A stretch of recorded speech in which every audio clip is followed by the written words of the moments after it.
Hari ini kami akan menyebutkan dan menjelaskan bagian-bagian utama sistem peredaran darah dan menjelaskan peran jantung, darah, dan pembuluh darah.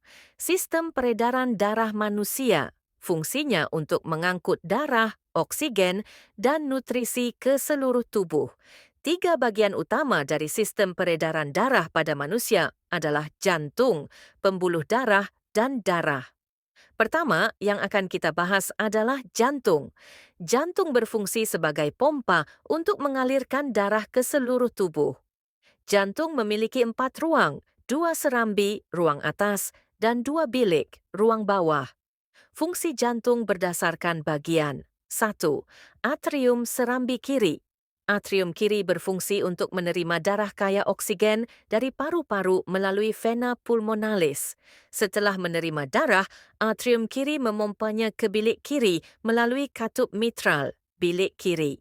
Bilik kiri memiliki tugas utama untuk memompa darah yang kaya oksigen ke seluruh tubuh melalui aorta. Otot pada bilik kiri sangat kuat dan tebal, memungkinkan tekanan yang cukup tinggi untuk mengalirkan darah ke jaringan tubuh. 3. Atrium serambi kanan. Atrium kanan menerima darah miskin oksigen dari tubuh melalui vena cava superior dan inferior. Setelah itu, darah ini dipompa ke bilik kanan melalui katup tricuspid, bilik kanan. Bilik kanan bertugas untuk memompa darah kotor ke paru-paru melalui arteri pulmonalis, di mana karbon dioksida akan diganti dengan oksigen. Proses ini penting untuk memperbarui kadar oksigen dalam darah. Ayo lihat bagaimana darah mengalir melalui jantung. Serambi kanan menyerap darah yang membawa karbon dioksida. Darah masuk ke bilik kanan dan dibawa menuju paru-paru, tempat oksigen menggantikan karbon dioksida.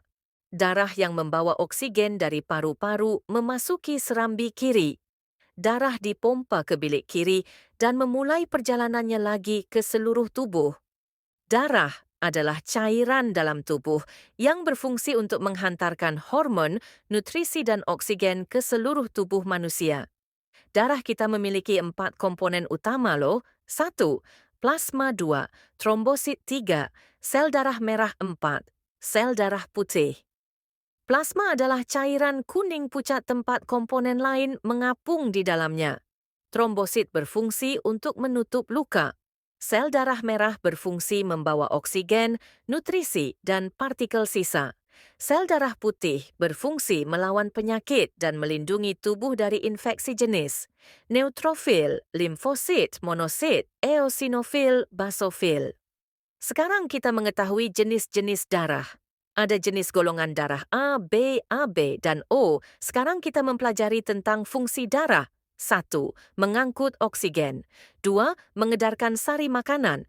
3. Mengedarkan hormon. 4. Menyerang bakteri dan kuman. 5. Menyembuhkan luka. 6. Membawa sisa oksidasi sel tubuh. 7. Sebagai pengatur suhu tubuh. 8. Membuang zat-zat sisa metabolisme sel. 9. Memendam bibit penyakit. 10. Melawan penyakit. 11. Mengangkut air. 12. Menjaga kadar asam basa cairan dalam tubuh. Dan yang terakhir, membawa limbah tubuh. Selanjutnya kita akan mengetahui pengertian pembuluh darah.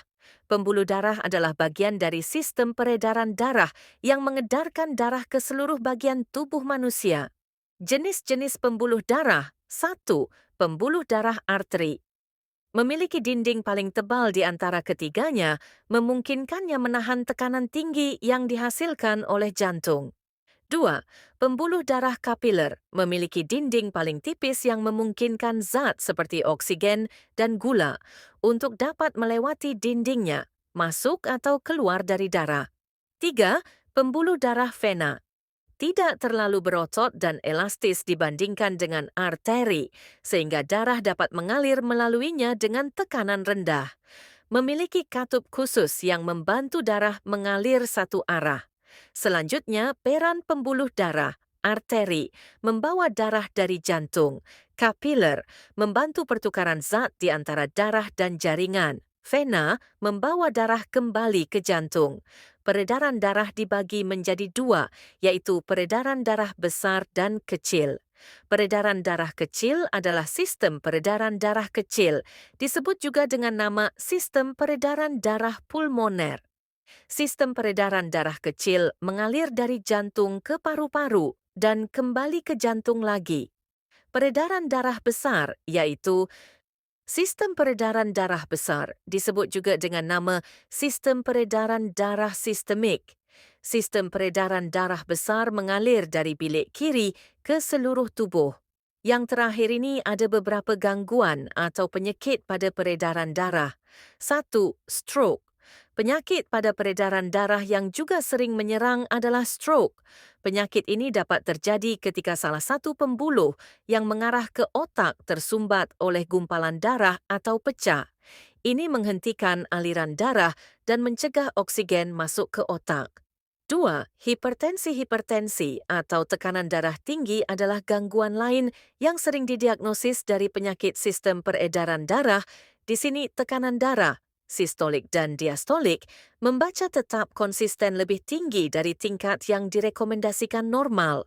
Jika tidak ditangani tepat waktu, hipertensi menyebabkan kerusakan pada jantung dan pembuluh darah, sehingga meningkatkan risiko serangan jantung dan penyakit jantung lainnya. 3. Polisitemia adalah gangguan yang ditandai oleh jumlah eritrosit terlalu berlebihan, banyak. 4. Anemia. Kondisi ketika tubuh kekurangan sel darah merah yang sehat atau ketika sel darah merah tidak berfungsi dengan baik. Akibatnya, organ tubuh tidak mendapat cukup oksigen sehingga membuat penderita anemia pucat dan mudah lelah. 5. Serangan jantung. Serangan jantung adalah istilah teknis untuk serangan jantung. Serangan jantung dapat terjadi ketika suplai darah terhenti atau terputus dari jantung, biasanya disebabkan oleh gumpalan darah. 6. Angina.